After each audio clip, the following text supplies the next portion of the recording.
Okay, authors, now we're ready to take our plan and move it to our writing. So we want to use our plan, so have it right there nearby, and we're going to take those thoughts that we got out of our head into our plan, and we're going to move it now into our writing piece. And so to do this, we're going to be thinking of those key words, but we're going to be trying to put it into our introduction paragraph today, using some strong crafts that writers use. So I'm going to model my introduction paragraph for you, and then you are going to go and apply it by working on your introduction paragraph. All right, and so remember, this is kind of your first draft, so as you get your writing out, don't want you to worry too much about it needing to be exactly perfect, because you will always have the chance as an author to go back and do some edits to fix it up. But just do your best and take your time and think about each sentence as you're writing it. Okay, so for my introduction, and I wanted to include a hook. Remember, in our introductions, our first sentence is that hook sentence.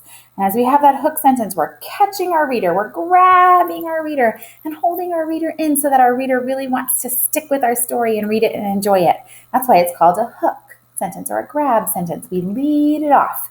Okay, so there's some different types of hook sentences that we could do. Today, I'm going to be modeling for you one that is called Picture This. Picture this. It's something that you could give a try if you want to give it a try in your writing as well. So picture this. That writing move is where I start off my introduction with a sentence or two that's helping my reader to really make a picture in their mind of what's happening, or where we are. So especially in this memoir, it's important for thinking about the setting of this memoir, the setting of this memory, where and when it is. So I'm going to use that picture this introduction hook. All right, so I'm going to make sure I have capitals at the beginning of all of my sentences, and I'm going to make sure that I have punctuation at the end of all of my sentences, and I'm going to make sure that I have lowercase letters in the middle unless it's a proper noun, then I'll have that capital letter. So picture this. Ready? I'm not going to write picture this. Ooh, make sure I'm not highlighted there. I'm not going to write picture this. I'm just going to be trying to make that picture in my reader's mind. So mountains as high as clouds in the sky. You're picturing that in your mind.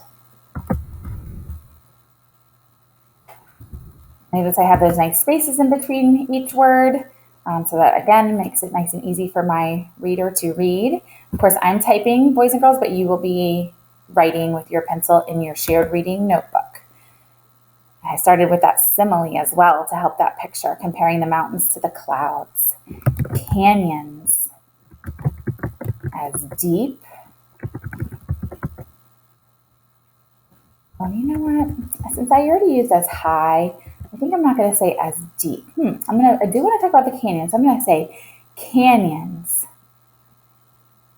Miles deep in the ground. Picture that going down for miles.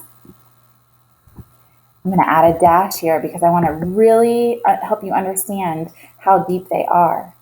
I did a dash to add a little bit of extra information. The bottoms, unseen. You cannot see them, unseen, unable to be seen, so because they're so deep. Mountains as high as clouds in the sky, canyons miles deep in the ground, the bottoms unseen. This is the great, wild West. And I'm using a capital W for West because that's the place in our country. So that I'm talking about a place, I'm giving it that capital letter for the West. I wanted to say I went there, but went is just such a kind of a easy peasy low level word. I want to use those strong words. So I'm going to say traveled instead of went. I traveled there last summer. So I'm telling when. So it's important in your memory. Remember to tell when it happened. Let me go ahead and fix that as I'm typing so quickly. Traveled there last summer. Using these specific words from my plan with my entire family.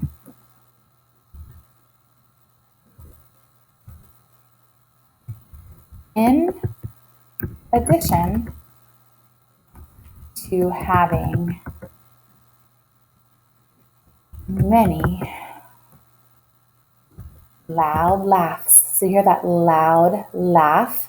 That is some alliteration. Remember we talked about that last week where the words each start with the same beginning first sound, loud and laughs.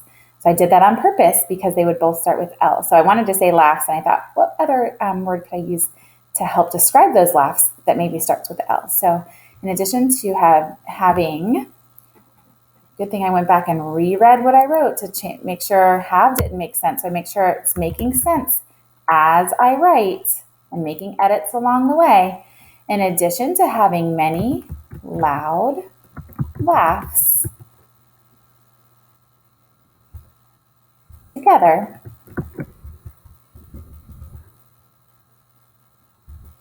comma. So I'm starting that sentence with an opener phrase. So give my reader some variety. I'm not using the same type of sentences over and over again. I'm giving that opener phrase for some variety.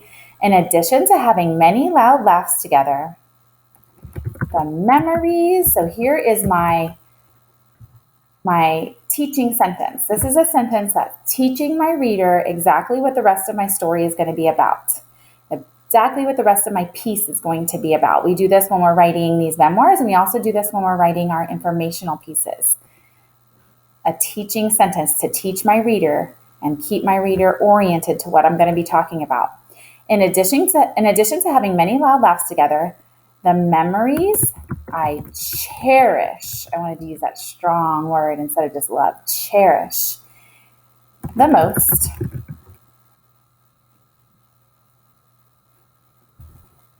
are of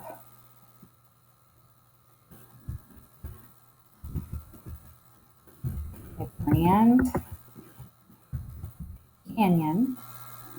Notice I'm using the specific noun, so I'm using those capital letters at the beginning of Grand and Canyon and Zion. Now, I think it's really important that my reader knows that these are national parks, but I wanted to use their specific names. So I'm going to use a parentheses, and I'm going to put national parks.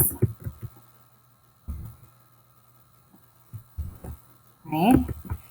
And I'm going to just use those parentheses to include some additional information, making sure that, you know what, I didn't include the name of the national park inside of this parentheses. These just saying that these are national parks.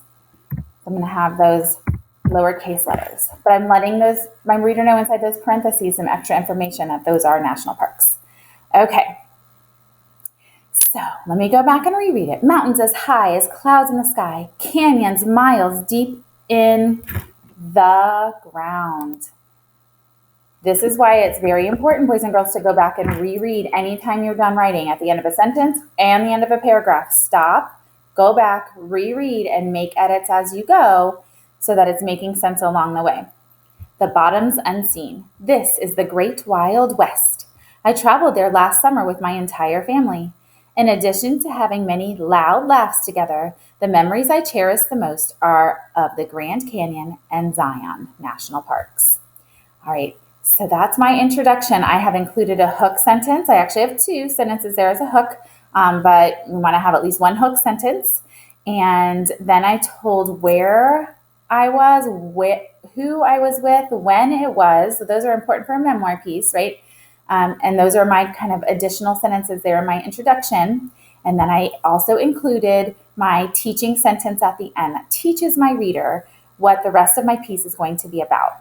All right, and that is a strong introduction piece. And when you are done, you'll see in the later pages, there's a checklist for you to go back and check your piece to make sure that you have those important pieces in your introduction as well. I cannot wait to read them. All right, so after you go back and reread your plan for your introduction piece, then I want you to go ahead and start writing your introduction paragraph. And again, I can't wait to read them.